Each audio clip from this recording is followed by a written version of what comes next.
بسم الله الرحمن الرحیم. یقینا چې تاسو به زما سره د کلیپ ګورئ چې ما سره یو خوا کې یو کلیپ لګېدلی ده. د دې کس لږې تاسو خبرې واورئ، هغې نه بس تاسو سره زه د دې متعلق یو څو خبرې. مولیانو خو ځان له خپل یو کار دی که نه، هغې کې خو مولا خو نه په قرآن کې شته، نه په حدیث کې شته، نه په تابع تابعین کې شته، یو ځای کې هم نشته. مولا باره کې خو غني بابا وایي ما د مینې تخت کړو جوړ، خیش له د جانان د مخ، غلی ورتړون مولا غلی لکه مارو خط. یعنی نو خلک هم چې کوم دی نو دلته کې علمیه څه ده کول غواړو. یقینا چې د کس باندې زما زړه درد کړی ده، د کس ته زه نور څه نه وایم چې آیا زه دې باندې دا خبره ورته وکړم، خو دا لازمي ورته وایم چې ګوره نن ته راپاسې په یو عالم پسې خبره کوي، نن ته راځې په یو عالم، هغه عالم چې هغه د 1,24,000 کم بیش انبیا علیه صلات وسلام وارث ده، هغه عالم پسې خبرې کوي چې د ستا په د بچي په غوږ کې اذان کړی ده، هغه عالم پسې ته خبرې کوي چې هغه ستا نکاح تړلې ده، هغه عالم نه ته وایي چې دا په قرآن کې نشته، په حدیث کې نشته، تبع تابعین کې نشته، نن تا نکاح ولې پې تړله؟ رضا نکاح نه پس دغه راشه عالم نه وي کړه نو ته اختر نشي کولی. کله تا ته عالم چې منځ ته نه یو مخکې شه ته مونځ نشي کولی، نن هغه عالم پسې راځي ته خبرې کوي. زه تا ته زه مختصر یو څو خبرې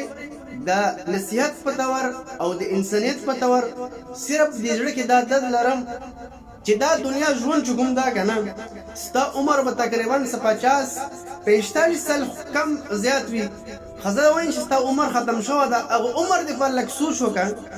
هغې دنیا دې پر سوچ وکړه چې کله مرګ ته به مرګ راشي، ته به مرګ راشي ښه انسان ته مرګ نشي راتللی، د هغه ژوند دې پر لږ سوچ وکړه. لږ چېرته په ځان ته په کمرې کې کښېنه، په تنهایۍ کې لږ سوچ وکړه چې ما د کوم بکواسات کړی ده، ما کوم غول خوړلی دي، آیا دا ما ښه کړي که بد کړي؟ لږ څه په خپل تنهایۍ کې کښېنه، لږ سوچ دې وکړه. هغه ژوند دې پر زه تا ته صرف دعوت در کوم چې هغه ژوند خراب نه کړي، هغه ژوند چې هغه ژوند ختمې کېدونکی ژوند نه ده چې کله انسان فیصله وشوله که هغه انسان جهنم ته داخل شو همیشه همیشه به جهنم کې پروت وي، که هغه انسان جنت کې داخل شو همیشه همیشه به دا جنت کې وي. اوس هغه ژوند چې جوړېږي د تا چې کوم دنیاوي ژوند ده، د ته چې کوم بکواسات خوري دا په دې ژوند جوړېږي. که ته په دنیا کې ښه الفاظ ښه ژوند تېر کړې، چاته یو ښه خبره وکړي، یو بل انسان د خیر دپاره ته خپل ژوند استعمال کړي، خپل مصرف وکړي، نو دغه ژوند به ستا جوړېږي. ښه نن ته راپسې یو عالم پسې خبرې کوي، هغه عالم پسې خبرې کوي چې هغه عالم نه تا کېږي هم نه، نو ته بیا کور کې کښېنه، په عالم پسې لمونځ مه کوه، ته راځه بیا ته عالم پسې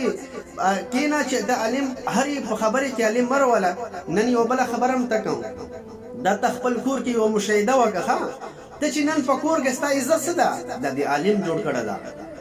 دا تا پلار چې بچې ته ته پلار غږ کوي که نه چې ته زما پلار یې، دغه د عالم ورته ښودلي چې د پلار صرف د دې څه وجه نشته، وجهات صرف دا چې د عالم ورته ښودلي، د عالم ورته ښودلي. نن راځي په عالم پسې خبرې کوي چې عالم د دې شي خلاف ده، عالم خو وایي